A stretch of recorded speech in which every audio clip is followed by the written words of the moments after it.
Now, boys and girls, welcome into show 92 of the Pucknologists here on Tealtown, USA. I'm AJ_Strong along with Rocket Backhander. Good evening, ladies and gentlemen.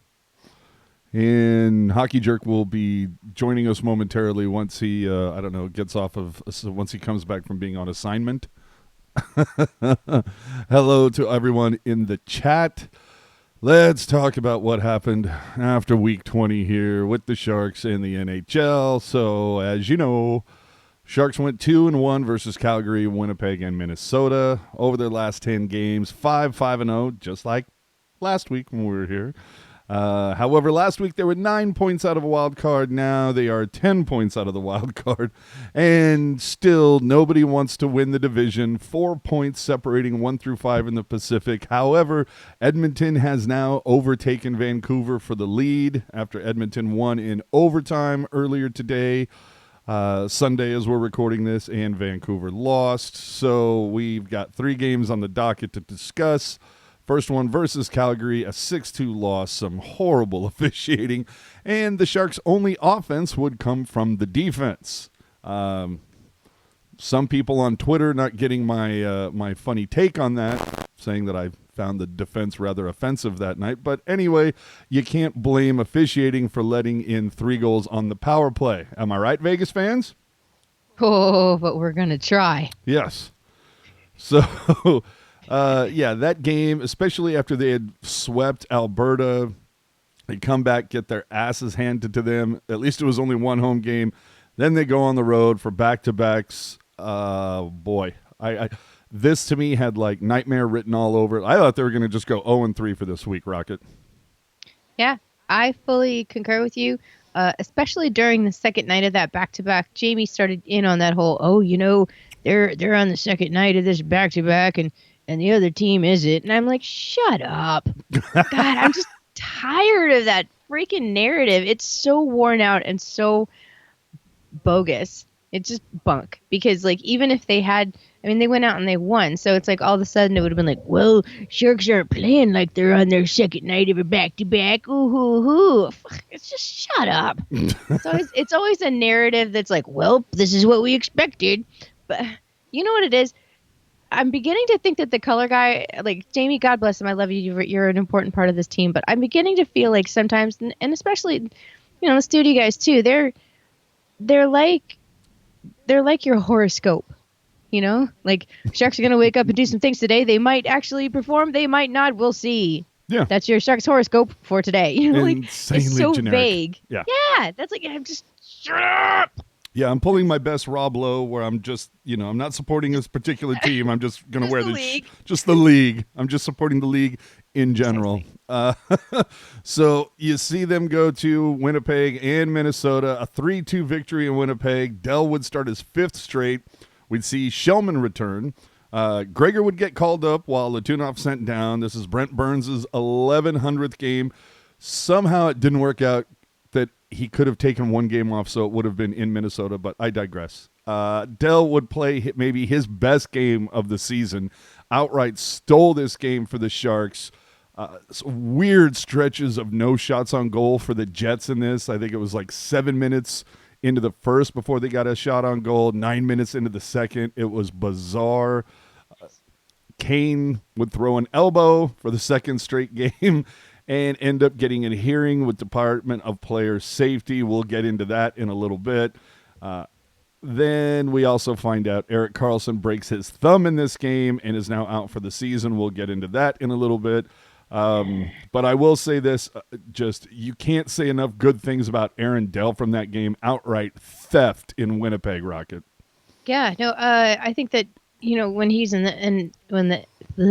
words, I need to use them. Mm-hmm. When he was in the AHL, he always had the moniker of being he's the world's okayest goalie. Yep. And I think he continues to be so in that he's fairly understated. Some nights he goes out there and kind of lays a goose egg, but he has some glorious moments. I almost feel like, I've heard that when goalies aren't challenged to a level, they kind of can lose focus and they get cold.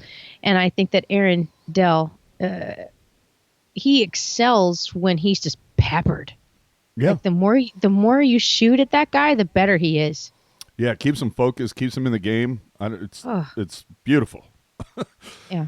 Then following that back-to-back, we see the boys play at Minnesota. So what was it, a 4:00 start Pacific in Winnipeg and a 2:00 start in Minnesota. This was the matchup everybody was looking for. Current Sharks backup versus the former Sharks backup goalie. And with the way everything has gone out for Jones this season, you're expecting him to, I don't know, post an 860, let in 2 goals in the first 5 minutes. You were expecting the shit show that we've all come to expect this over the last year and a half. And instead, no, what does Jones do? Throws up a shutout. Come on. There were a couple of instances where it almost felt like there was a Jedi Force field up where they just couldn't get the puck. And you're like, how did you there was a lot of shots gone wide on Minnesota's behalf. And I have to, a Sharks win is always great because Liz Jerk says, when Sharks do good, it's good. But I think it's kind of a false metric because they didn't have a great game. I think Minnesota's game was just worse. And also Alex Stalock. I love me some Stalock. I don't. Like, you know what? Greg Wyshynski shits on San Jose's goaltending combo because, but I'm like, Greg, you weren't in town when it was Niemi and Stalock. You don't remember that, where it was like, I just don't even want to. So anyway, I'm grateful that Alex Stalock has found a happy home elsewhere in the league. Ouch. I like me some Al. He's good. I think a lot of it has to do with the fact that he was a lot of fun during a tank tailgate event, but I digress. Well, it's because he doesn't like to stay on his porch. He likes to roam around, so I'm sure he's a lot of fun at events. That's true. But yeah, just this whole game, it's like 2 periods of just like wanting to fall asleep. Then you end up with this fluky goal that Brenz. That's the. It's like J-Lo. That Brenz is Brent Burns. Brent Burns slaps one in. Fluky bounce off Gambrell's chest. Goes in past Stalock. Can't fault Stalock for that one. But, hey, we'll take it. Then, final minute. And Goodrow fights off just a bunch of wild players. Actually able to tip the puck outside into the neutral. And then him and Melker are off to the races, and Goodrow with the good guy move just, sheepishly just sweeps it over to Melker and says, "Here, have have one, go 2 games in a row. You score. Go ahead, buddy. Just take this one." Just padding the stat sheet for him. Yeah, it's like boosting that trade value. Yes, take this and run with it because it might be the last goal you ever score as a Shark. So enjoy it. You know what? Write that down. I want foreseen points for that if it happens. But oh man, the Wild, not doing themselves any favor. This is the first game that they had with Evason as their head coach. Team ends up getting shut out. His debut is spoiled. The last 3 Wild regulation losses come versus teams that played the night before. How do you not take advantage of that, Wild? Oh, that's a bad stat. That's like almost a San Jose level bad stat. Yes. Before we take it to the numbers, though, let's do a little welcoming to everybody again. If you're just now joining us for the first time or whatever, remember, you can catch us everywhere.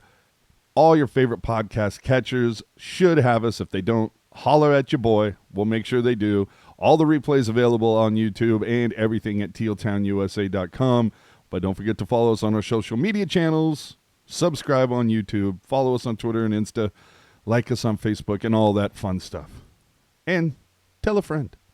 So by the numbers, and I'm still enjoying running with this because it's just a fun kind of litmus test. The power play from the 17th of November through the end of the end of 2019, 2 for 49. To start 2020, the first 5 games, they were 5 for 13. Nice power play. And then the return of Pavelski. And since then, 3 for 18. Not good. What's worse? The penalty kill, which has been lights out for the longest time and was perfect the first 5 games through 2020.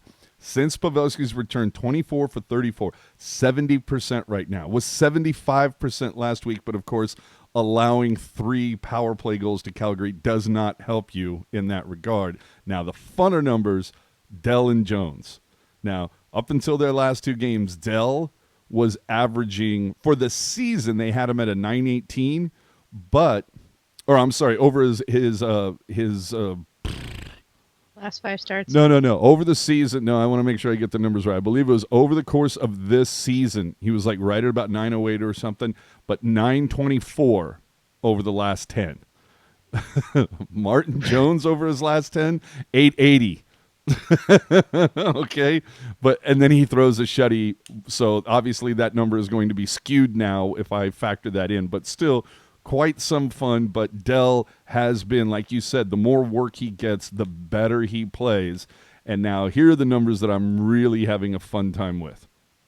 Through 33 games this season with Peter DeBoer behind the bench, the Sharks went 15, 16, and 2. So almost 500, essentially, right?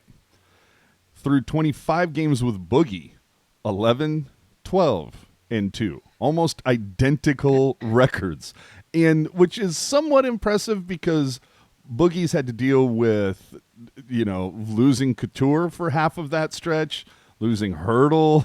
I mean, he's had to deal. It's like the John Tavares meme. Boogie's seen some shit lately, is what we're all saying. So I don't think that Boogie's going to be behind the bench next season, but we'll see. But just some interesting things to throw out there. And hey, our buddy Skyler, thank you so much. $2 donation from the Super Chat. Martin Jones shutout plus hockey jerk attendance equals, hey now. That Jerk is probably going to take credit for that when he's able to join us later.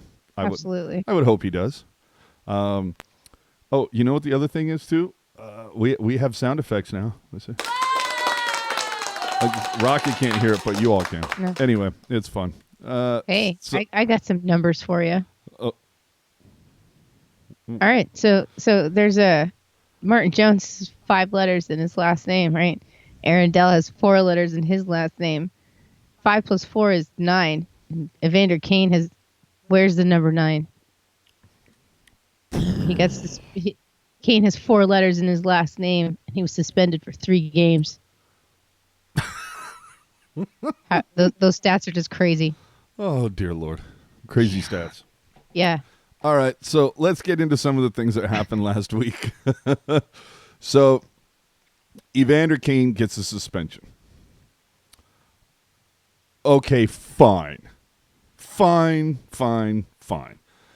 You want to give him the 3 games for elbowing? Sure. I don't have a problem with that. But Zdeno Chara can straight up cross-check dude who's at Gallagher in the throat and get a $5,000 fine. And I get it. That's the most he can be fined because of the CBA. How are you going to $5,000? I mean, Rocket, to a guy who's making $7 million a year. Does that mean anything? I mean, think about that. It's like a guy making what, $7,000 a day who gets fined a nickel. How many suspensions does Zdeno Chara have this season? I don't know that he has any suspensions. Right, and how many suspensions this season has Evander Kane had? Was the big? He missed 3 games at the beginning of the year. There's your. But remember though, he was taken down by an official and got 3 games. I get that. I know he's been a victim of poor circumstance, but my point is blah blah blah repeat offender, and that's why. And I saw some really interesting tweets about how blah blah blah independent third party for NHL player safety, but at the same time it's like, you guys remember when what was it, Austin Watson and some other dude had their suspensions reduced by a third party independent moderator, and everybody was all butthurt about it. So this is really what you're looking at. You're gonna get it both ways if you ask for it both ways, and you're not gonna want it both ways. Yeah, I mean, I get the repeat offender a little bit. I'll give you that, but it's insane to see somebody pull something just as egregious. To me, a little bit more so. Like throwing an elbow, okay, I get what you're doing, But to literally throw your stick out at somebody, it's like, dude, if you want to go, then just drop the gloves. But to throw your stick and essentially use that as a weapon, and you only get $5,000 a fine. Like, you should have minimum gotten a game for that. A minimum. You start with a fine. If you do not have a suspension, you start with a fine. Yeah, name I me, don't like that. Maybe, yeah, I know. Well, name me one player, and I'm sure the chat can jump in with a name. But name a player who their first offense was straight into suspension. And go. Rafi Torres. No.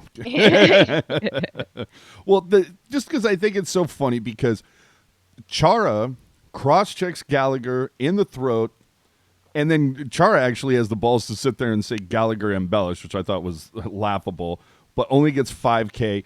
But Minnesota's Matt Dumba was fined the same amount of money for giving Ryan Reeves basically a turkey tap with the stick, getting him in the boys. I'm sorry, like, stick tapping a guy in the nuts, that's one thing, and you don't do that, but to thrust your stick out at an opponent's throat, I get it. And the NHL is going to say those are the same things. Don't care for that.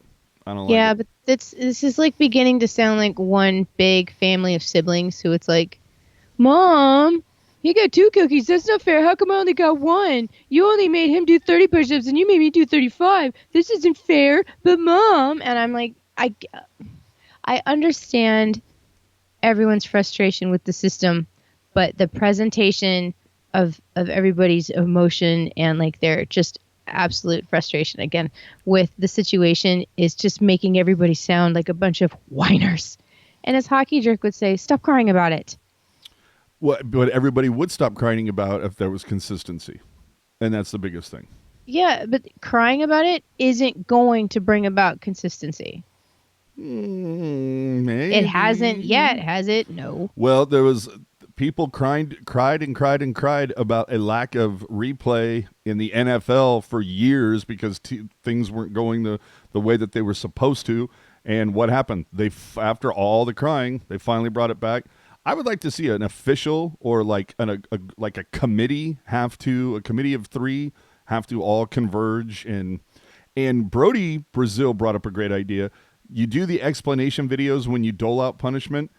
How about putting out an explanation video for why you didn't dole out punishment? No, see, this I actually fully support. That I completely like. It would be great because it would shut everyone up. Essentially, it would make us all as like a fan of the sport smarter, and it would shut us up. Yeah. Easy peasy lemon squeezy. Like, I fully am on board with that. Rocket is the new Miss Cleo. Call me now. Thank you, John, for supporting the channel. I like that. Using the super chat function. That is awesome. Call me now. Yeah. And then we also, Cassian gets 7 games for kicking a dude. And what's funny, here's the other thing. Wait, 7 games? I thought he got 2. No, he got 7. He got 7. Oh. So he gets 7 games for kicking. Now, and the funny thing is, so they had Brian Burke on Sportsnet, and the funny thing is, I'm not saying, in fact, I'm just not even going to put that out there because it's the last thing we need, but it's just interesting how Brian Burke, when he was asked about the Cassian thing, he goes, I had it at 6. They gave him 7. Okay, fine. A lot of people said it should have been double digits, but he was just kind of like, I think, take into account that Cassian just got 2 games for ragdolling Kachuk a month ago. So you talk about repeat offender, but using your blade, kicking a dude. Now he sits there and goes, well, the guy kicked, there really wasn't much force. He barely moved. And it's like, oh, so we need to like slice an artery for you to think it gets more than a few games? Okay, fine. But the way that then they asked him about Evander Kane and he just lit into him. Where like it came off like it's, dude, Berkey, you got a little problem with Kane here? Rent free, baby. Yeah, what's going off? You know what? Zach Cassian was just doing his best impersonation of Stewart from Mad TV. Don't stop, get away. Oh. And then you have to bring in Miss Swan. She goes, yeah. So the other thing, of course, that happened with Winnipeg is Look like a goal. Sorry. Erik Karlsson will break his finger. He's out for the season. And hey, the one thing you can say about Erik Karlsson, he now has a legitimate reason to not sign your autograph. Well, I don't know. Is this left or right? No, left thumb, and he's a lefty. So, okay. Well, he shoots left-handed. I don't know if he's actually left-handed. No, if you see the picture of him signing his extension, he's got the pen in his left hand, and he's a lefty.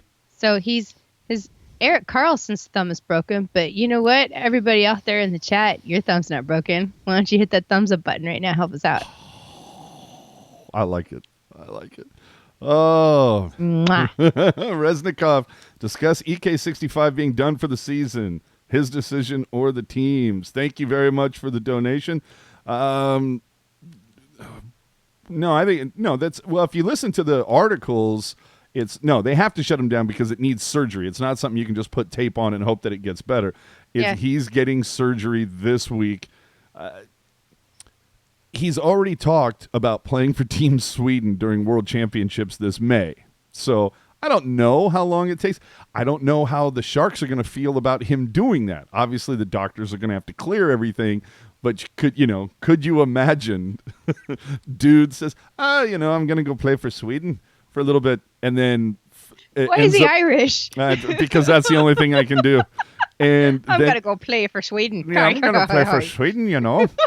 And then he gets it, and then it makes it worse. Like, if I'm the Sharks, I'd be like, no, you're going to sit your ass down until it's like healed. Like, you're Sharks property. You're not Team Sweden property. You're not Team Sweden property, So, I think that's the Sharks. You should continue this misplaced accent. Just make it a global tradition. And now we have Logan Couture to talk about. Now, Couture, that's another one where I'm kind of like, there's talk about him. Well, he's starting to get on the ice a little bit and move around. Dude, shut him the hell down for the season. Dude, like, I can't see any benefit of playing him the rest of this time.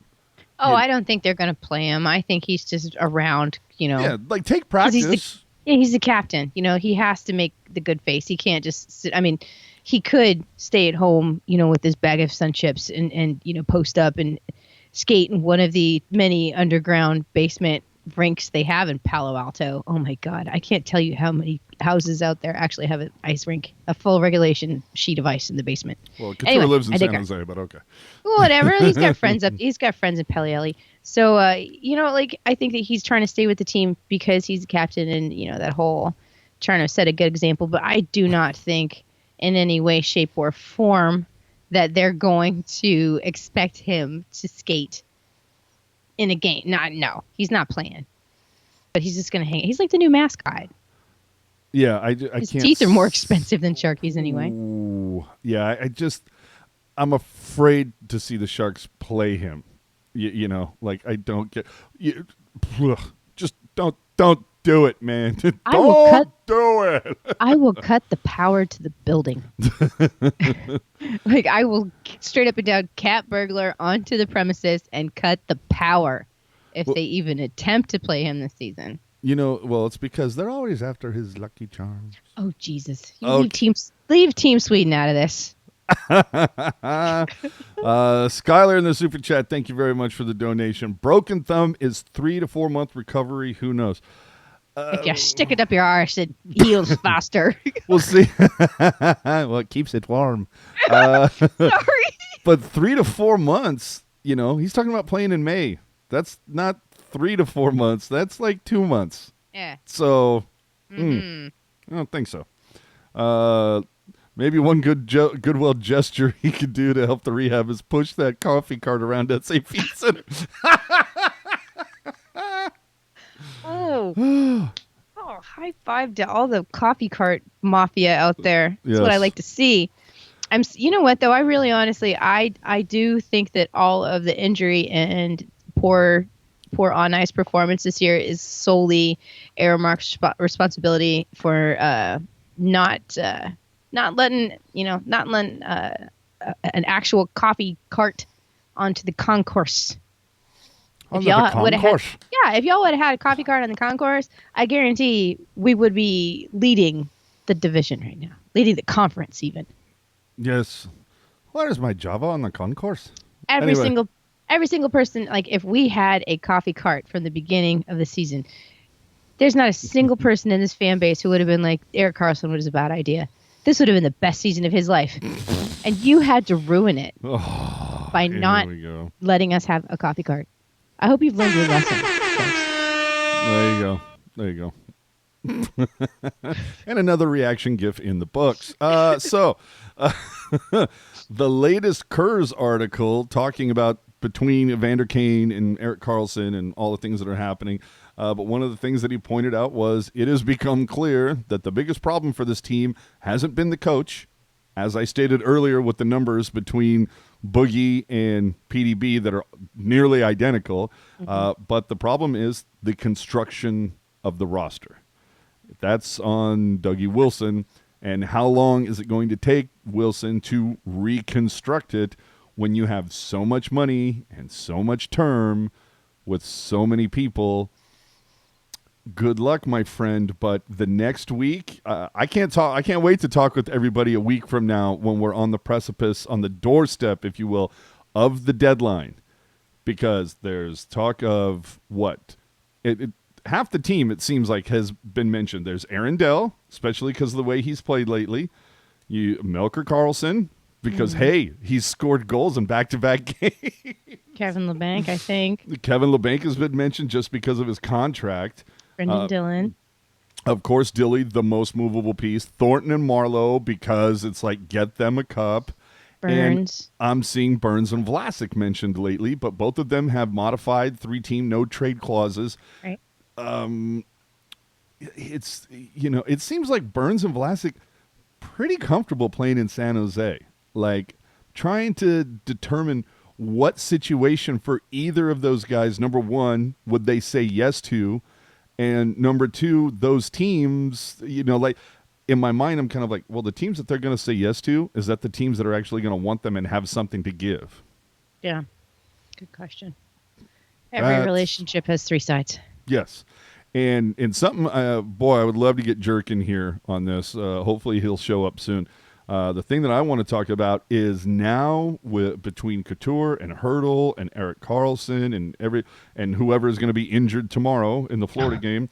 But you've reclaimed so much space in long-term IR that now you have the ability to take shitty contracts from other teams and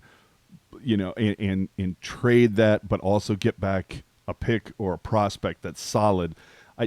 This is the silver lining in, again, I want to save this for when Jerk is on, because I know as we know, Jerk has thoughts. So we'll move on to a couple other things first, and hopefully he'll show up soon.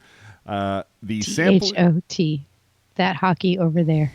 The sampling with the Sharks event was this week. God. Based on the photos, didn't look that well attended. And who knows when the photos were taken, when the event was going on. But it certainly had enough stuff to auction. Wow, there seemed like there was anything that wasn't nailed down felt like it was up for auction. And they apparently raised $150,000. This is clearly a corporate event, and I get that. This is for all the high-moneyed, groups and everything like that. It makes me wonder, are we ever going to see a family/fan-friendly event again, like bowling with the Sharks or mini golf with the Sharks, or just bubble hockey, cornhole, something with the Sharks? Oh. Right? Cornhole, wouldn't it? Well, but then Sharks cornhole tournament. Well, and you know what happened. Couture would probably take a bag in the teeth and be out for 3 weeks. But that's true. High bag. But the one thing that kind of stuck with me, and tell me if I'm wrong, for the sampling with the Sharks event, they made up an authentic jersey, name-plated Bryant, numbered 24, and had the whole team sign it. I'm sorry, why? Mm-hmm. No, that's... If the money from that one piece is going to like Kobe Bryant's whatever, that little sports camp thing.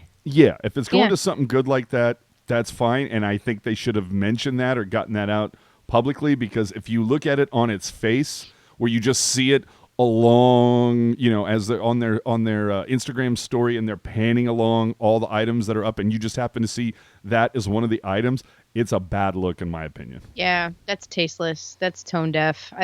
All the other things that I can say about that. Yeah. Like, Oofa. Hey, Resnikov back. Thank you so much for your super chat donation. We went last year and it was great, but not this. I went one year when it was at the Auto Club, and it was not. It was cool, but it was definitely not for me. I'm not that set.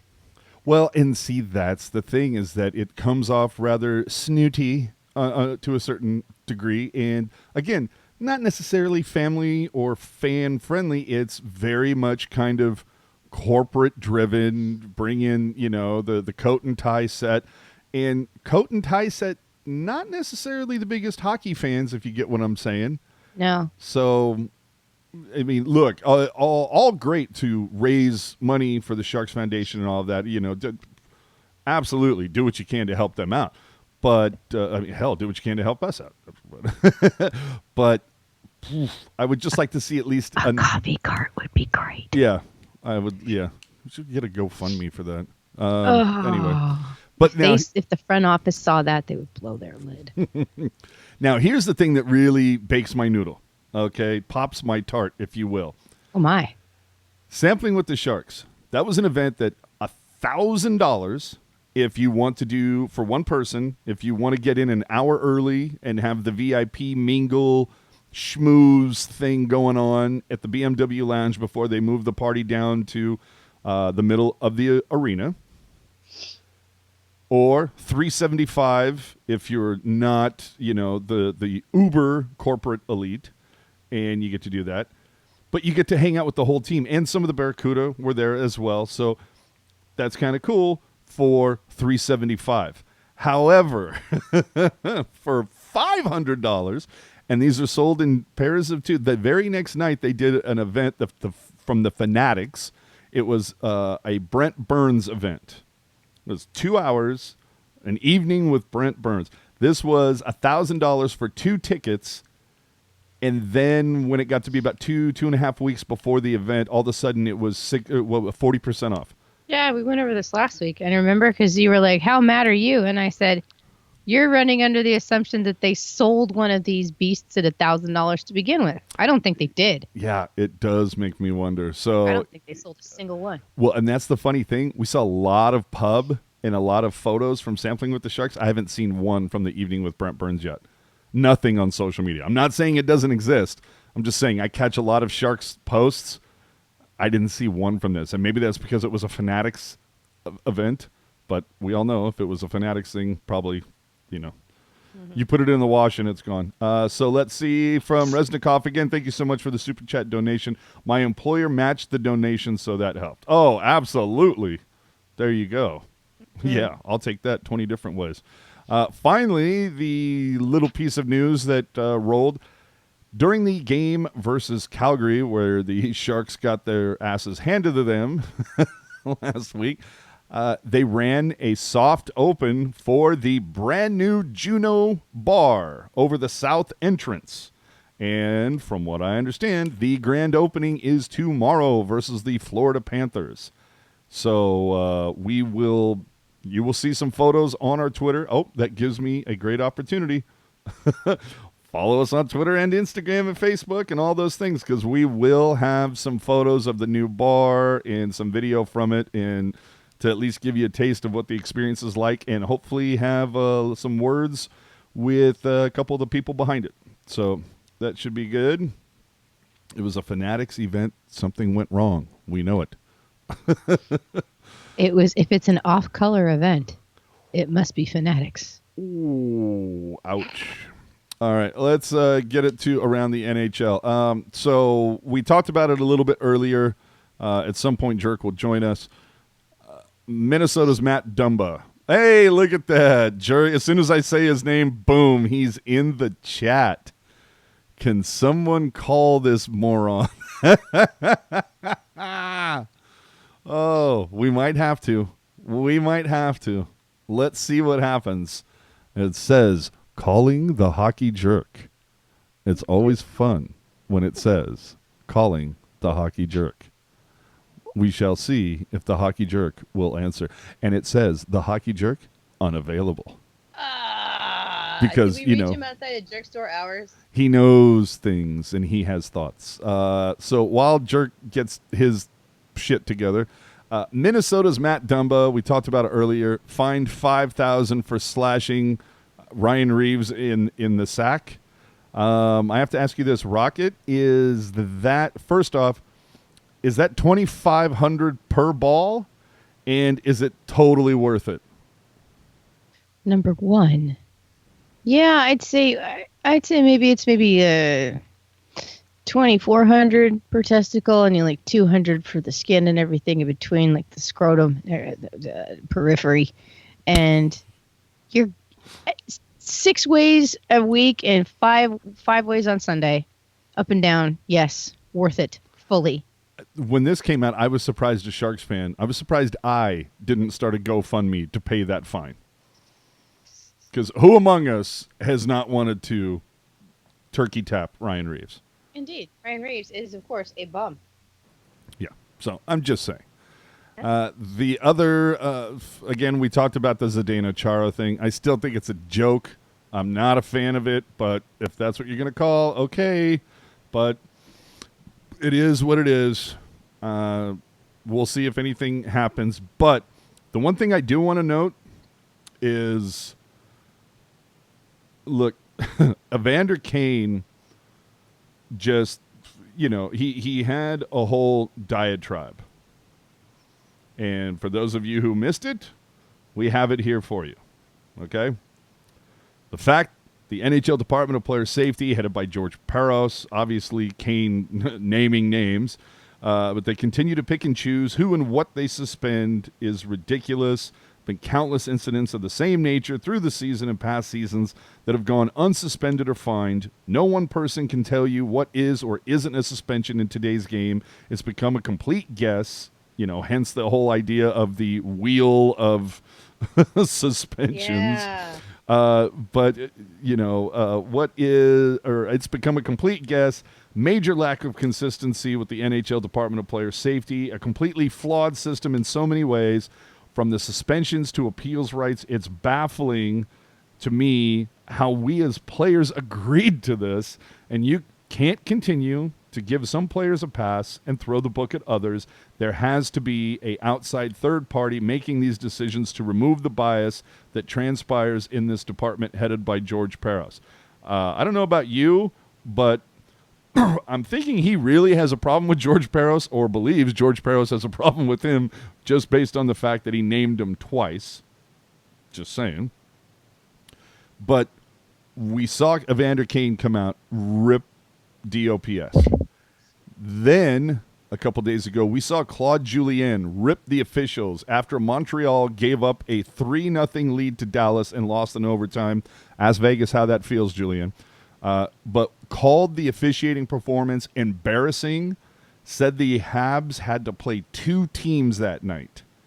Kane ripping DOPS, Claude ripping the refs. So far, no fines, any extra fines doled out to either. Are we going to see more of this, Rocket? Are we going to finally see somebody trying to hold the higher ups just a scotch accountable? Well, I don't think so, no. I think this was just a tough week for the officials and for DOPS. I think that another week will go by, and they're just going to hope that all of it, just gets swept under the rug. Also, I just see you. Okay. Yeah, I don't see me at all. Well, things are interesting that way. I don't think they're going to change. No. You think it's this whole 24-hour news cycle? Yeah. Something else to come along? Yeah, it's just outrage until further notice. I will be upset until I am no longer upset. Precisely. All right. Next, moving on. Jay Bouwmeester collapsed on the bench Tuesday night in Anaheim versus the Ducks. all the credit in the world being given to the Anaheim Ducks staff for making sure that Bouwmeester lived. The game was postponed, halted with 7:50 left in the first. Based on the schedule, there is really no other opportunity to make this game up until the very end of the season, so look for that on April 5th, I would imagine. Since then, Jay has had a defibrillator put in his chest after this cardiac emergency. So is he done? He's done with hockey? I think so. If he's got an implant, then yeah, that's. I don't know how many other guys out there are playing with cardiac problems, but I don't think that like, you know, another year or two or playing in the NHL is worth potentially dropping dead on the ice. I don't think there's a guy out there who's worth his salt who would be like, yeah, I have, you know, a pacemaker and I might die, but whatever, I got to go back out there for the boys. You know, that's not going to happen. for the boys. Well, for our Sweden. For Sweden, yes. For Sweden. Heard. You know what I can see is that, like, somebody is pitching a reality show where it's like, let's see how long Jay lasts as a hockey player after, you know, like I could just see that. No, because it's to the point with some of the reality shows now, they're just like, you know, let's just keep pushing the envelope until someone dies. Well, I mean, that's just like the Running Man, you know, climbing for dollars, and the Doberman pinchers are after you. Right. It's getting there. Yeah, it's modern gladiators. It'll be there again. Moving a little bit further north, Connor McDavid stipulated to be out 2 to 3 weeks with a left quad injury, and you're going, well, in a insanely tight Pacific Division, what does that mean? Evidently nothing, because as I stated earlier, they've taken over the first spot in the Pacific Division. So, damn, when that guy comes back, holy hell, shit could get real in Alberta. And joining us now from the Great Lakes, Hockey Jerk. Yay. Hello, is this thing on? Hello? You love to see it. Yes, you do. You do love to see it. What do we see? What a weekend. I'm tired. Well, we'll get to you in a minute. Go back into your corner. Yeah. Well, you know what? Speaking of Minnesota, let's just drop to this then. Now that we have the Jerk Man here to the rescue. And of course, we mentioned it earlier, but somehow Jerk will get foreseen points for being at the game where Martin Jones got a shutout. Anyway, the Minnesota Wild did fire Boudreau 3 points out of a wild card spot. Alex Stalock taking all the heat for this one, saying he felt responsible, let a 2-goal lead get away. Makes you wonder if he had, made that save, maybe that would have been enough to keep it going, but a lot of the players were probably holding themselves accountable for what happened. Or if we look at Jerk, he says, bitch, I'm the one who made that call. That's why there's a new coach in Minnesota. Just saying. Well, and Skylar, thank you for the donation. Love that. St. Louis, Anaheim moved to 311. St. Louis. Oh, okay. There you go. Thank you. It's interesting that Alex Stalock shouldered a lot of that blame, just because from what I saw with my own eyes on Saturday, but also talking with various peeps, Alex Stalock has been the better Wild goalie this season, if you can believe that. Yeah, I cannot believe that. Mentioned it earlier, yeah. It's very much comparable to the situation the Sharks have, where Jones/Dubnyk are the good goalie, the high-paid goalie, and they're slipping, and Dell/Stalock is the lower-paid backup who's kind of been hot and cold, and they're coming hot right now. So definitely there's a mirror being pointed somewhere in the hockey universe. But yeah. We call it a shiny glass. Oh, did you catch any of our Team Sweden jokes? No. It's probably a good thing. Probably a good thing. All right, yeah. Either way, it's... Sorry. Yeah, either way, it's... Yeah, you hate to see it. Oh, yeah, I hate to see it. But again, there's a couple things that I was saving for Jerk, one of which is, Jerk, explain to me how this only cost you $5,000. If you could, please. How does Well, this only because cost Char- you $5,000? because Chara is on, he's on the big bad Bruins and he's a legend of the game and XYZ, blah, blah, blah. The reason why that's only a $5,000 fine is because the NHL's Department of Player Safety is a clown car joke of an operation. Like, honestly, my 14-year-old cousin could probably do better than that. Like, it's kind of sad, and I want to preface this whole discussion by saying that absolutely 100% the Kane elbow, bad play, suspension, 100%. No denying that. But the problem that I have is that similar or worse situations, as you pointed out, AJ, were not suspended as long or at all, or were just fined. And there's such a it's Well, like dude, you in the plug playoffs last season, how many headshots did we see the Sharks take and nothing? Like Braun took 2, Hurdle took 1. and even Playoffs, though. There's no rule book in playoffs. yes, but your head still mushes the same way. Yeah. So I've been told. And even then, going to last season, Erik Karlsson, glossed a guy, and that was 2 games. But Pavelski got murdered in the playoffs, and is like, oh, that's man's hockey, and But I don't know what you can do to fix Department of Player Safety. Whether it's like I almost wonder if a team of whatever the vernacular they use, managers, heads, runners, whatever, where you have like somebody from the league, somebody from the players union, somebody who doesn't care about either, and these 3 heads all get together and puzzle it out. You know what I mean? Because the way it is right now, I mean, you would think that a former tough guy would know what to look out for, but no, he's an idiot. Political. What if they just do the most anti-political thing possible, and just be like, "Fuck it, we're spinning the wheel."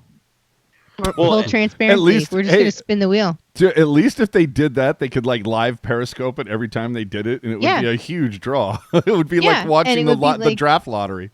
And it would make just as much sense, and it would be like, okay, that's cool. The problem is that the NHL doesn't like to be embarrassed either, and so they don't want to have to turn.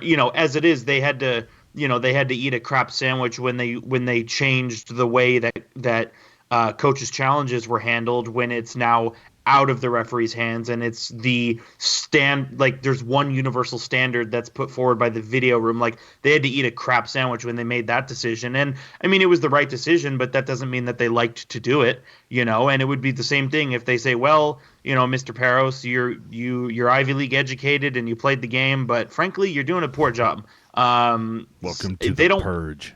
They don't want to do that, unfortunately. And, I'm surprised Evander Kane hasn't been fined for what he said, because as we've seen with the John Tortorella stuff earlier this year, as we saw when Raffi Torres was suspended in 2013 and Doug Wilson had some things to say. And Claude Julien earlier this week. Claude Julien, 100%. The NHL does not like to be embarrassed. They will, even if the person calling them out is 100% correct and justified, the NHL's like, no, you embarrassed us, that's a fine.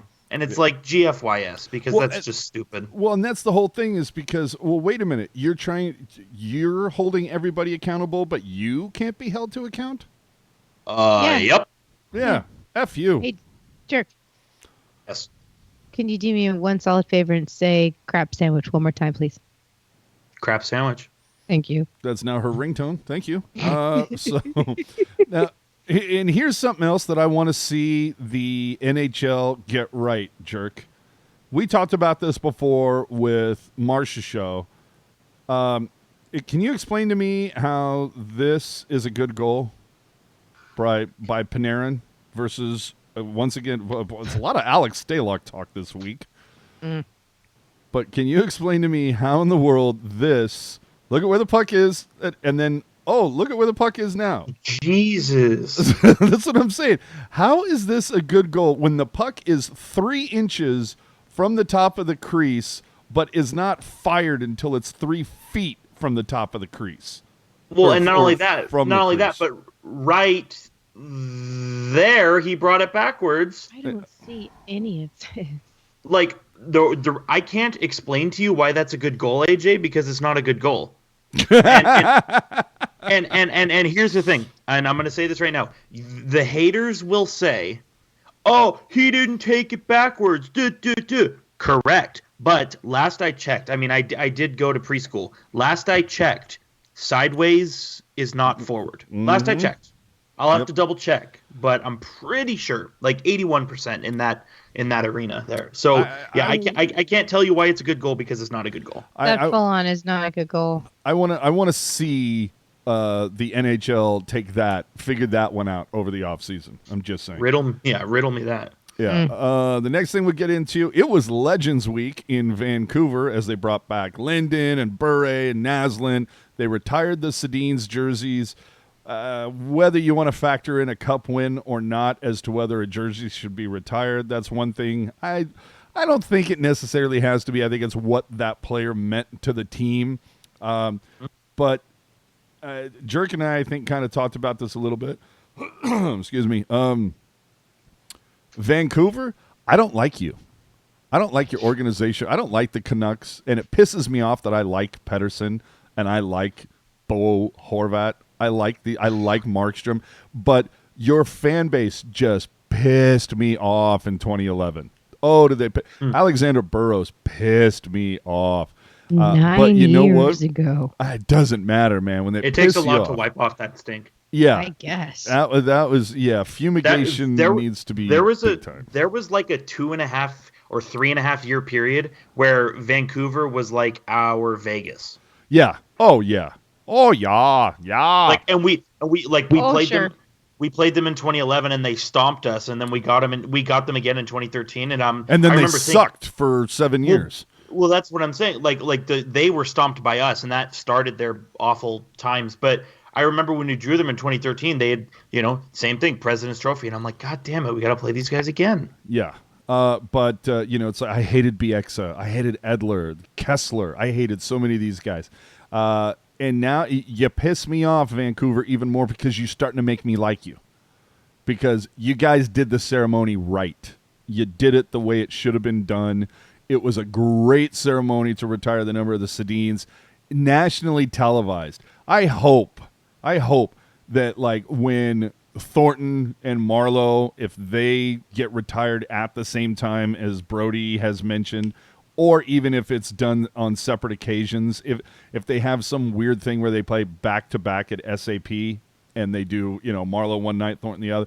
Either way, I'm not saying I expect those to be nationally televised. Maybe it's on NHL Network or something like that, but certainly show the whole thing on regional sports. Don't have Brody and Brownie talking over and then showing like 30 seconds of it. Like, show the whole thing. They did it right. But you know how they did it even more right? And Jerk can attest. They got their merch lit. Did they not? Yeah. They did stuff right. Look at these banners. The fact that they put up the banners of the guys during, their heyday, their era. Yeah. I would hope they do that with Marleau. And for reference, prior to last Monday, all of those banners were in the current Canucks color scheme. And then last Monday, for those listening live, they performed a ceremony where they changed the color scheme and the logos to be era appropriate. Which 100%, if you ask me, that's the only way to do it. Absolutely, kind of makes more sense. Now here's where they get you. Nice, yeah. They threw out these hats, the Vancouver blue hats. Why it's going to be blue? Right, yeah, I know. Oh my God. But these hats are like really cool because they're made out of like replica jerseys. Mm-hmm. Like they use like the nameplates and it has the same material. They're very cool. $150, a little steep, but for a one-off hat, and it's probably one of those ones where you're going to get two, right? You're going to get one to wear and one to like put in a case or something like that. Oh, but wait, there's more. If that's not enough for you, $1,500 game issued jerseys made to used to make hats, and these are actually signed by the players. Come in this really nice box. $1,500. But that's just a box of misprints that they had laying around that they were like, you know what we can do? But you know what? At least they're new era, not Fanatics, right? I know. But I think that's solid either way. Like if it's beyond your financial stream to purchase one of those, I totally get that. I wouldn't spend that if there was a $1,500 signed hat by Joe Thornton made out of one of his game worn jerseys. No, I'm not buying that. Or Hurdle or anybody. Yeah, I am not purchasing that. But I'm glad it's available. Me like a nice hat. I like to look at it. I'll take a picture of it. It's always nice to have options. That's all I'm saying. But Vancouver, you did that one right. That one I'll give you. Thoughts on the Stadium Series, guys? Colorado, LA, Tyler Toffoli scores the first outdoor hat trick in NHL history. The whole thing, did a hat trick happen if no one saw it? Because based on Wyszynski and a lot of Twitter, people didn't get there until like the second intermission, and people that did get there early were leaving at second intermission because it was such a pain to get in. Evidently, where the venue where they held this, it's like 2 lanes in and out. I don't have any sympathy for those people. That's like Dodger Stadium. Because I don't want to say once in a lifetime because Colorado's hosted 2 of these outdoor games. It's a twice in a lifetime event, and when you fill the Pepsi Center, you've got 18,000 rabid fans, and then now you're going to the Air Force Stadium where you've got 50,000 rabid Avalanche fans who all want to be there. They all want to get a piece of the carrot. Like in your head, I think you mean bite of the cookie, but go ahead. In your head, you should know this is a big deal. There's going to be a shitload of people here. I live in Colorado Springs or near Colorado Springs. I know how it is getting in and out. I should show up early. For reference, the Stadium Series game, Sharks Kings 2015, I was there, great game. That puck drop was at 7:12. I got there at 3. As you Part should. of that Part of that was because of the outdoor festivities, but part of that is also because A, there's hella people, B, Levi Stadium is a joke. So you should know to plan for these things. I don't have any sympathy for those people. And Rocket, what do we always say? Stop crying. Stop crying. And I'm holding a card in my hand, and I'm going to throw it to make my point. There you go. But all right. But the thing about Levi's, though, there's multiple ways to get to Levi's. Not a whole lot of ways to get to this Air Force venue. Yes, but Dodger Stadium's 2 lanes in and 2 lanes out, isn't it? I couldn't confirm that, but I wouldn't. Yeah, I know you guys are baseball fans, but there was talk about a guy who literally parked at a Starbucks and walked an hour to get to the venue. I bet you that guy's not married. Well, the thing is, and I think he said he still got there quicker than other people. And it's like all I'm saying is I missed the part where that's my problem. You should plan better. Either way, that's how I look at it. All right, the game as a whole. What'd you think? I mean, because it was kind of a snoozer for a while there, and then all of a sudden, I'm pissed at Colorado because I had money on them, but that's neither here nor there. I've always AJ and I've talked about this. I've always enjoyed Tyler Toffoli as a player. I think he's a very underrated goal scorer. So kind of cool to see him get a hat trick there. Between that and between today's trades, all of the sudden LA looks very poised to scoop up some assets, wouldn't you say? Well, we're going to get to that in a minute. That was one of the reasons why I was waiting for you to come on. But also announced that Carolina is getting the stadium game for next season. Are you a little surprised that a team that has a hard time selling out their own venue gets a Stadium Series game? I'm more surprised because they don't have, in my eyes, they don't have a widely recognized rival. Yeah, who do you put it? I mean, I'm assuming the Capitals, just I was geographically. Some people said Capitals just because of Lightning. Just because of geography and because of playoffs last year. People saying Capitals. I've heard Blue Jackets. I don't understand that at all. I think it's the idea of wanting to see like 2 teams that are just like completely underserved on the national market. Columbus isn't that far away from Carolina. Yeah, it's not. I think too. It's if this is a Winter Classic, I would advocate for this argument, but because it's a Stadium Series, I'm not really down with it. But I've seen a few people say Boston just because they were the Whalers' biggest rival. All right. Okay. Yeah, but see, when I think Boston, I think Montreal. Well, and also, I only think you go the Boston route if it's a Winter Classic. Yes. But because it's a Stadium Series, it's kind of like, you know. Thank you, Laurel, for the donation to the swear jar. Love that. Love that. All we have to do to get her to donate more is, I guess, talk about the LA Kings, and she's just F this and F that.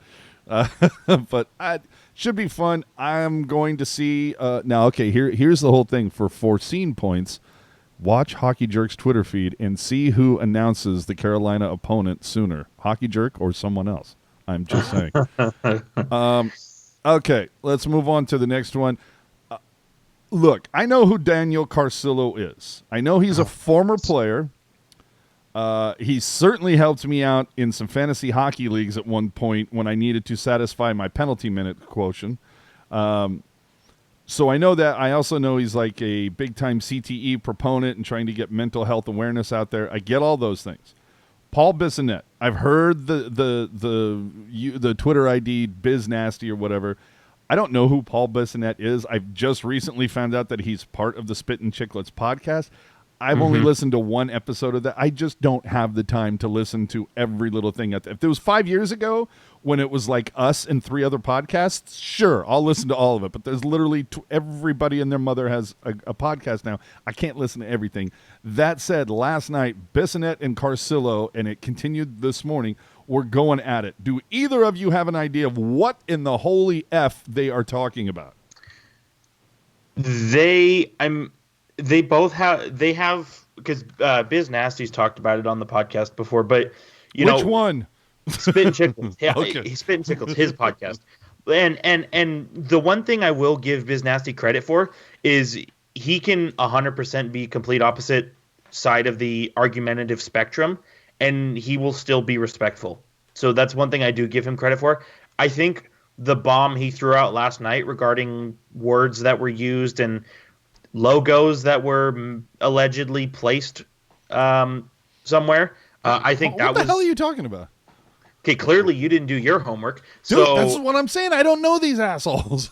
So basically they have philosophical differences on stuff, and they were going back and forth. But what really kicked it all up is Biz Nasty went on Twitter and was like, "Hey, remember in the locker room when you called me the N-word? Hey, remember when you sewed a swastika on your robe? Hey, remember when you did this?" Like, Biz threw some bombs at Carcillo. And what brought those bombs on?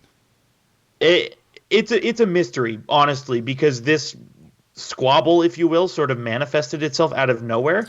Okay, that's what I was trying to figure out. Seems really shady, man. That's not. What's but the yeah, deal?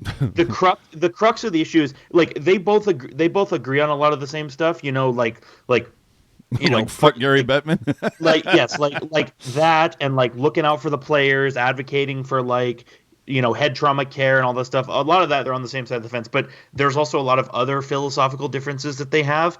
And I don't know. I mean, as a listener of Spit and Chicklets, I'm not surprised that this happened, just because he said before on the podcast where he's like, Car Bomb and I don't really agree on a lot of stuff, but I respect what he's doing. So you hear that and it's like, okay, this could blow up at some point.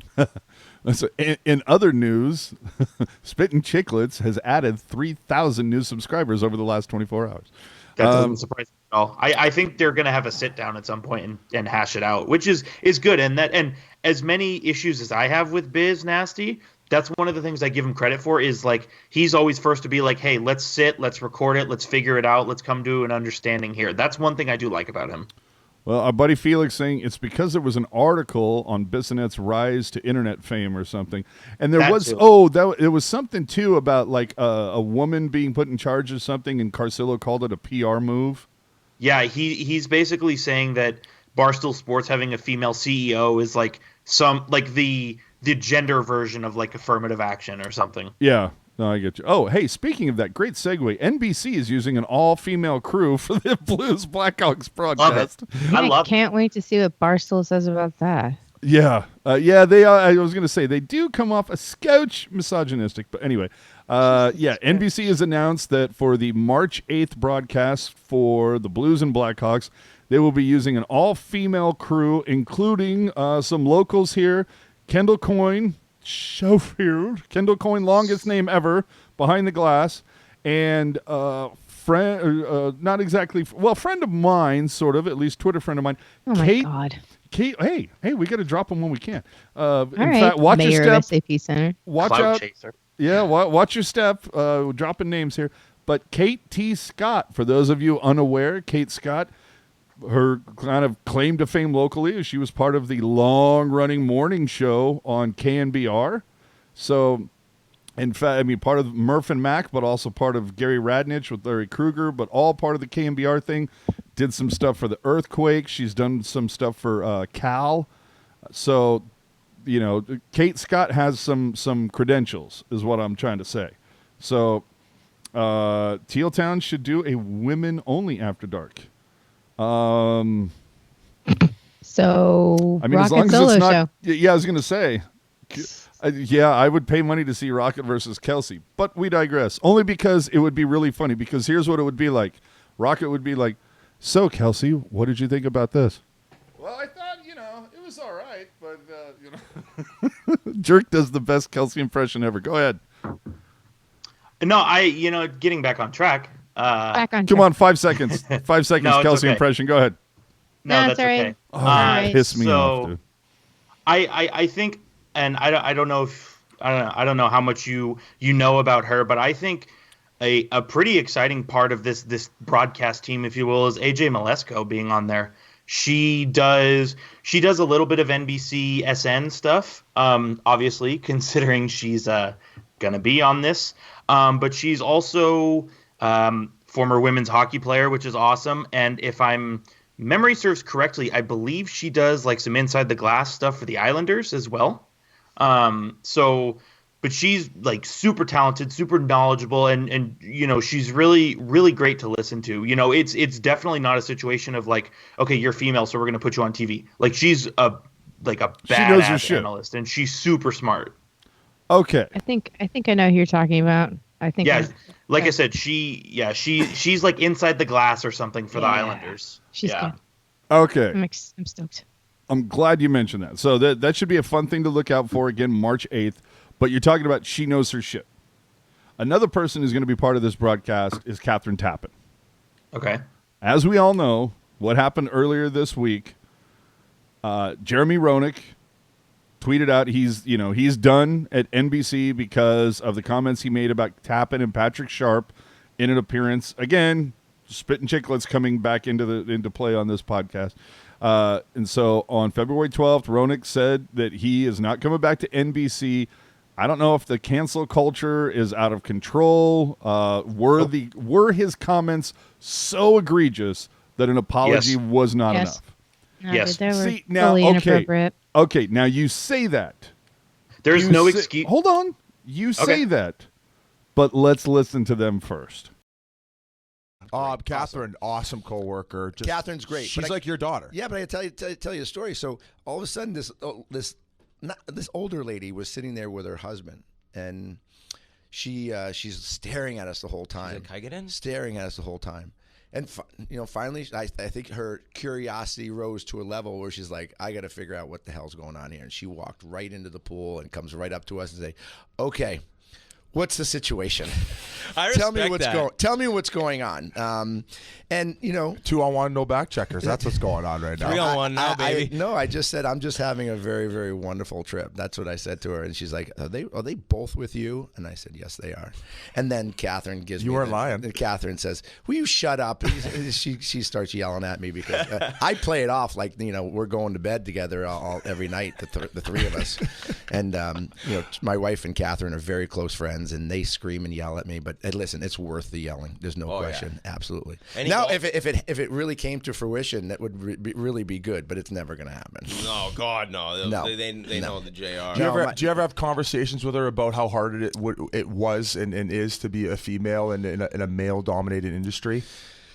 She talks about it all the time. Catherine, Catherine talks about it all the time. She's she doesn't give a shit though. Like No. she just comes off as very confident. I'm telling you right now, Catherine Tappan is one of the most professional people in all, and I'm saying not women, men, just across the board, one of the most professional sports personalities that I know. And whether it's doing football, whether it's NFL or going to do the Notre Dame games, she is as prepared as anyone.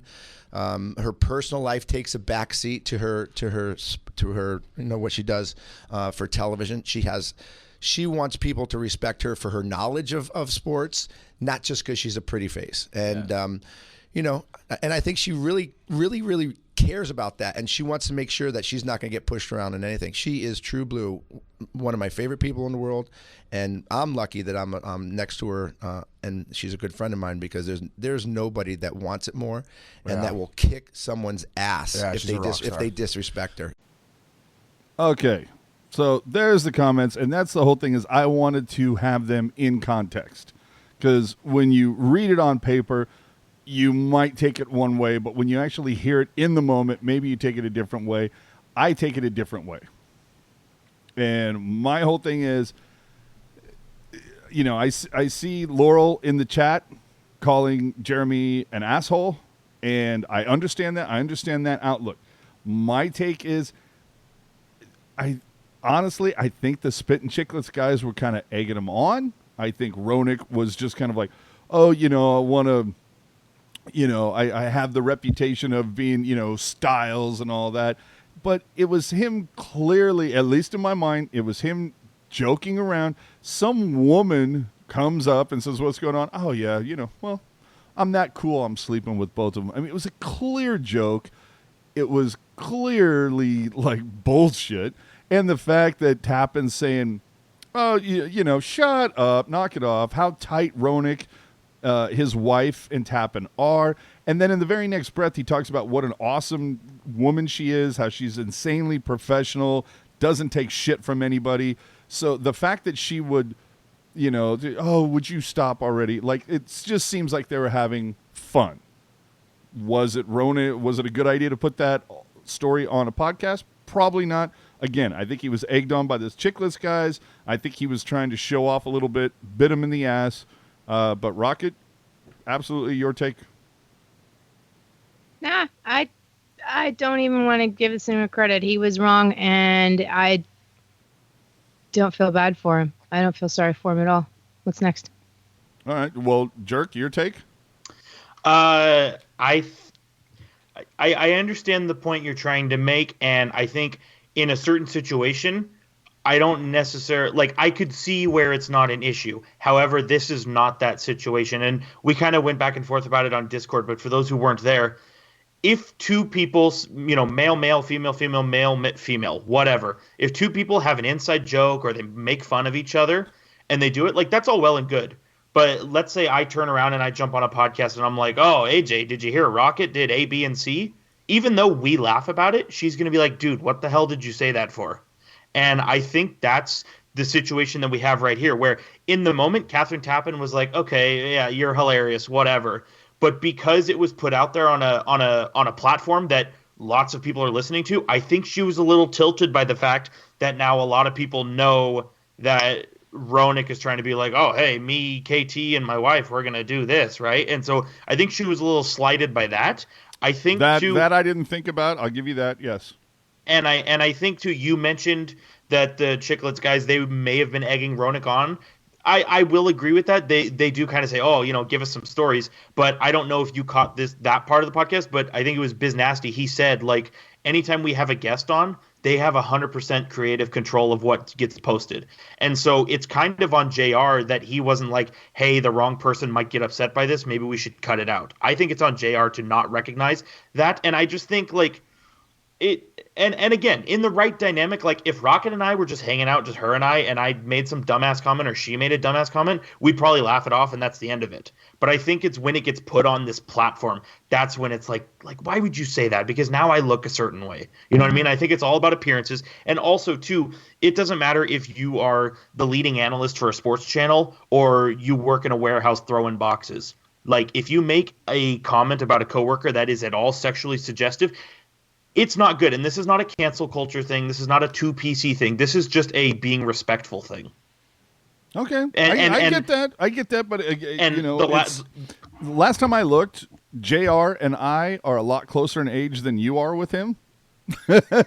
Okay. And maybe and that might have something to do with it, that I've, all the stuff that I've done with DJing and everything like that, we've definitely seen some interesting things that have happened and occurred. And we've had jokes like this where it's like, you happen to be hanging out.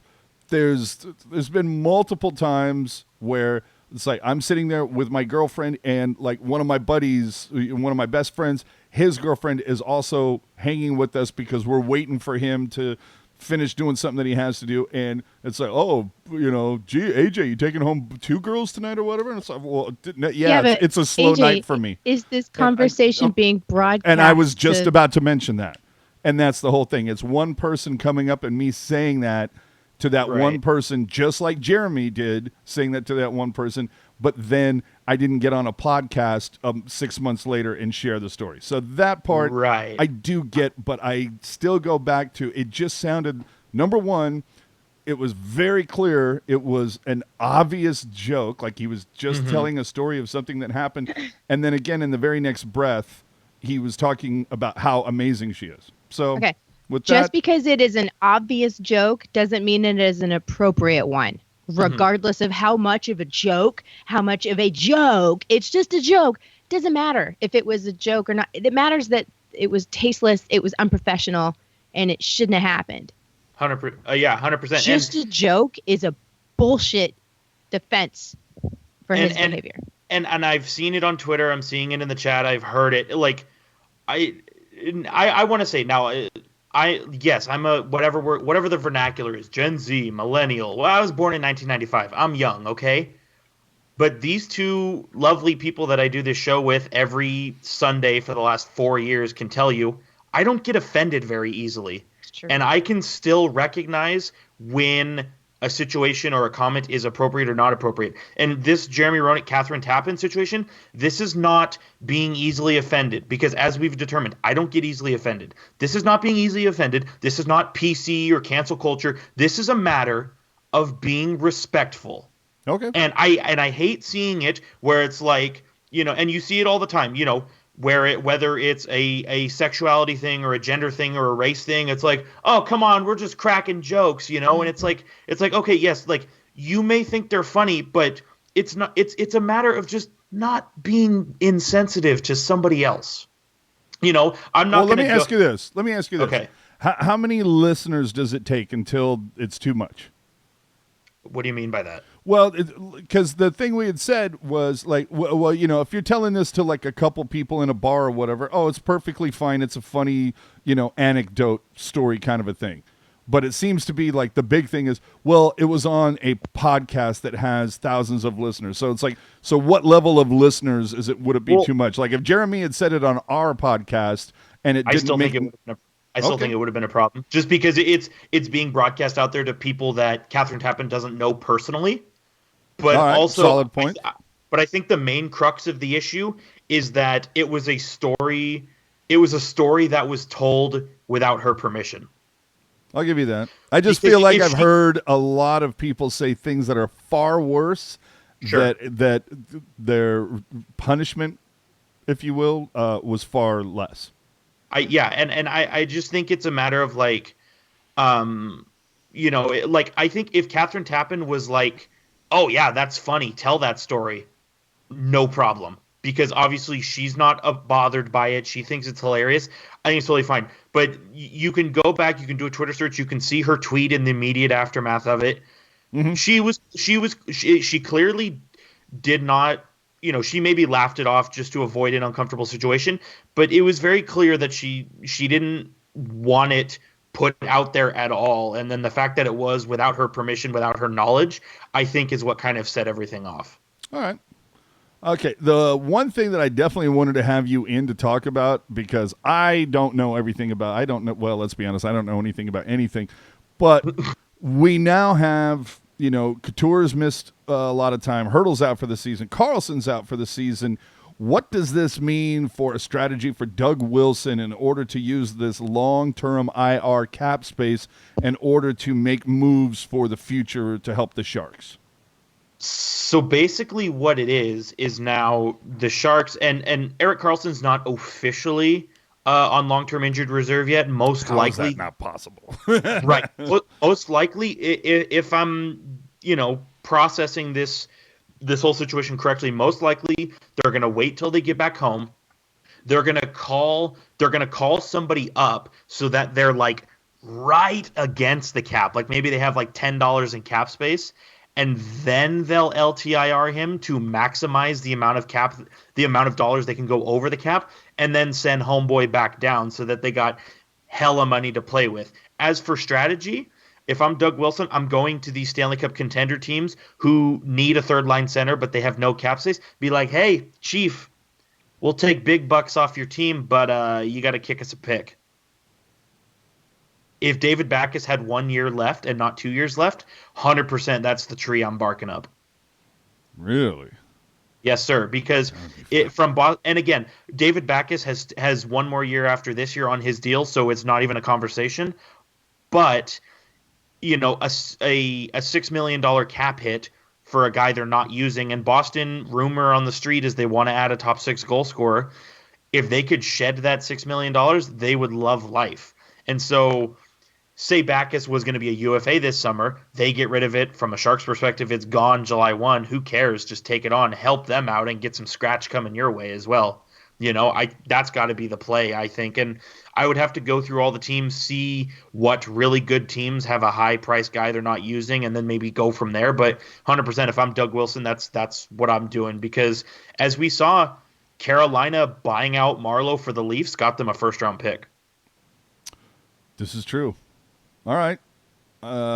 Again, it's going to make for an amazing 7 days over this next week. I can't wait for next Sunday. We can talk about some more stuff. So, Rocket, Jerk, let's go for foreseen points. Aside from Brendan Dillon, Rocket, nobody can take Brendan Dillon because that's the easy play. Who is not wearing a teal jersey next Monday evening?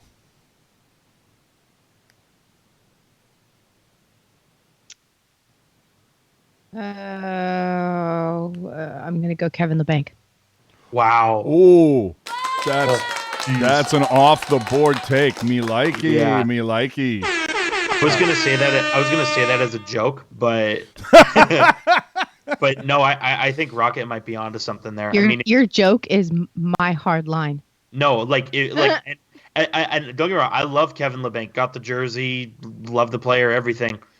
But if there's a situation where maybe you can use him to upgrade elsewhere, I think you do that. Yeah, that's not bad. Let me so thank Skylar for the $2. Whoa, hello, $2 donation. No, hello, Skylar. Cody CC. Welcome to San Jose. Thank you so much for the donation. Remember, anytime you use the super chat function, automatically your comment comes on. Skylar, we appreciate the $2. Obviously, you're a loyal listener, loyal Discorder. We love you. But good effing God, do not put Cody CC to San Jose out in the universe, because that guy is like the worst defenseman in the league. So let's not even have that conversation. But again, appreciate the $2. We love you, buddy. I want my $2. Do you remember when Doug put the feelers out that he was going to trade for Kevin Bieksa? I know. Do you remember? That was awful. I remember those dark times. And then you look at what Anaheim gave up for him, and it's like, oh my God, okay, thanks for not doing that, but why did you consider it? Yeah. So to answer your earlier query, Rocket is on the board with Kevin LeBanc. And you said Brendan Dillon is exempt. Brendan Dillon is an exemption because it's the most obvious play. I'm gonna say, and even though I don't necessarily agree with this, but I'm gonna say Melker Karlsson, because how many times do you hear, a potential Stanley Cup champion team say, well, if we had one more fourth line guy who could play hard minutes for us, it'd be the big difference. Just one guy. And I think that's 100% an appropriate statement to make. I think any Stanley Cup team would love to have Melker Karlsson. I mean, clearly, as we've seen in the last 5 years, he's very cool under pressure. He can play up and down the lineup when you need him to. And yes, I know his contract sucks, but he's still a good player. And, killing penalties is obviously huge. How crappy are you gonna feel if you let in the game-winning goal on a power play in the Cup final? And you Probably think, not as bad as when you let in a shorthanded goal in Game 6, but okay. right. But what I'm saying is, you can you look at the Pittsburgh Penguins, look at the Washington Capitals, look at Do I have to? look at the St. Louis Blues. You can never have enough bodies. Yeah. And I think and again, we're talking about weaponizing this LTIR space. Now all of the sudden the Sharks can be like, hey, Team X, we'll hold on to 50% of the salary, but that's going to up the cost. Dude, do not mention Michael Haley ever again, ever. Who? Yeah. So my choice, little off the board maybe, Aaron Dell. The dude is posted 924 over his last 10 games. Who doesn't want, a little extra insurance in net in case something goes off? I mean, that is literally your last line of defense. And the Sharks at this point, you're committed to Jones. And You're committed to Jones now. And Aaron Dell's making 1.9. That's real easy it's real comfortable for another team who's looking to go that they could suck that up for a couple months. Maybe it's even a case of he goes somewhere else and then ends up signing back with the Sharks next season. Who knows? Certainly Kornosh, after being an AHL All-Star last year for the Barracuda, not lighting the world on fire this year. Sachenko not doing much better for the Barracuda, although there was a pretty nice win for the San Jose Barracuda tonight, 5-2 in Bakersfield. Playing again tomorrow, 6:00. Third of the three-way, bobblehead series? So anyway, it wouldn't surprise me. Aaron Dell is my pick for that right now, just because he's really increased his value. I knew this was going to be a long one, of course. In fact, we're just going to edit out That's what she said. Right. We're just going to edit out the first 30 minutes that Jerk wasn't on. Very quick. Saturday, February 29th, starting at 10 a.m. And remember, that evening is the game that is Marvel Night for the Sharks. So they'll be having the Evander Kane Black Panther bobblehead. Why is it going to be Yikes. black? Yikes, indeed. But at the Poorhouse Bistro Studio, starting at 10 a.m. that day, is the Hockey Collectible Expo that's being done by a buddy of ours, Mitch Amaya. So if you want to see some cool game-worn jerseys and have some pucks and other little things for trade and purchase, go check that out. Again, Saturday, February 29th, 10 a.m. Probably be there a little early to check that out, but should be fun. Okay, couple hot takes and then we can get out of here. And this is just me. When the fuck did ESPN become the BuzzFeed of NHL stories? All of a sudden their clickbait headlines on Twitter are driving me nuts.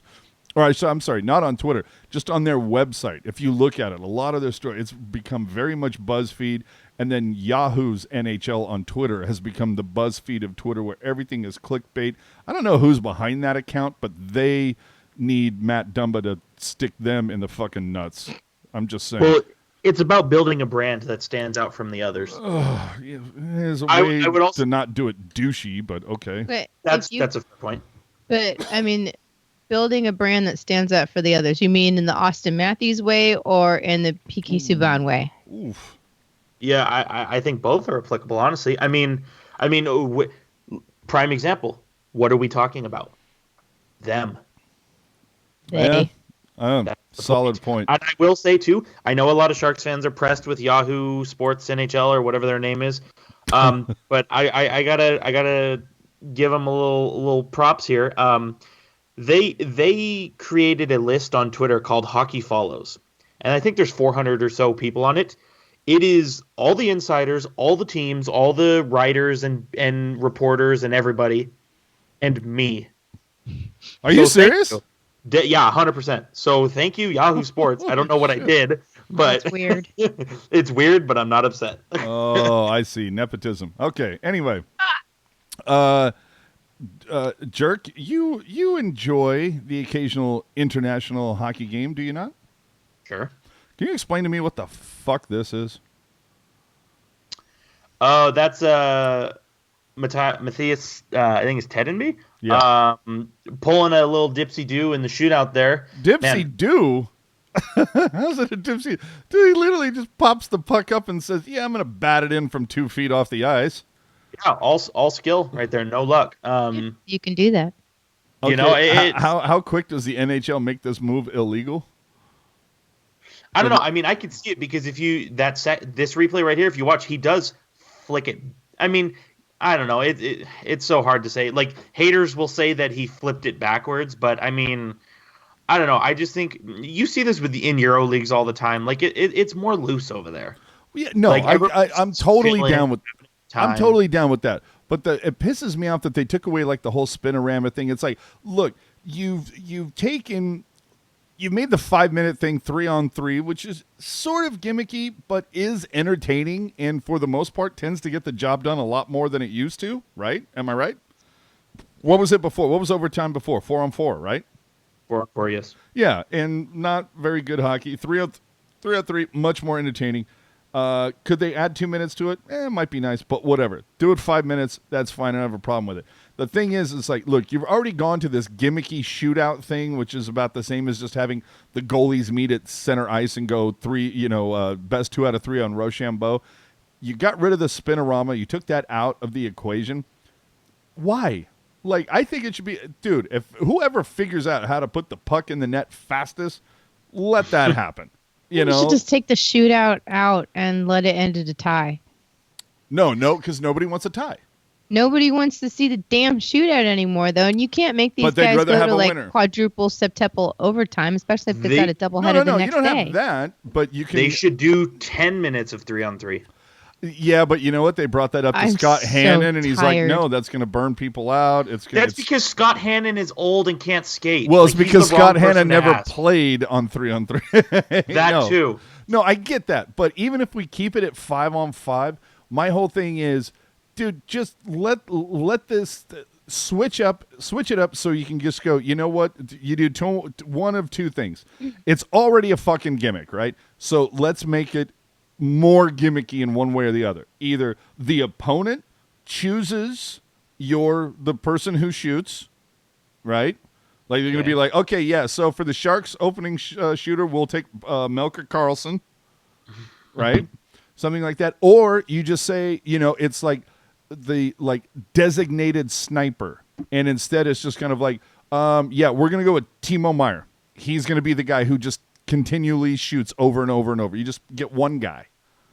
So let me ask you this, because in shootouts for international competition, after the first 3 shooters, you can throw out whoever you want as many times as you want. So, okay, then that.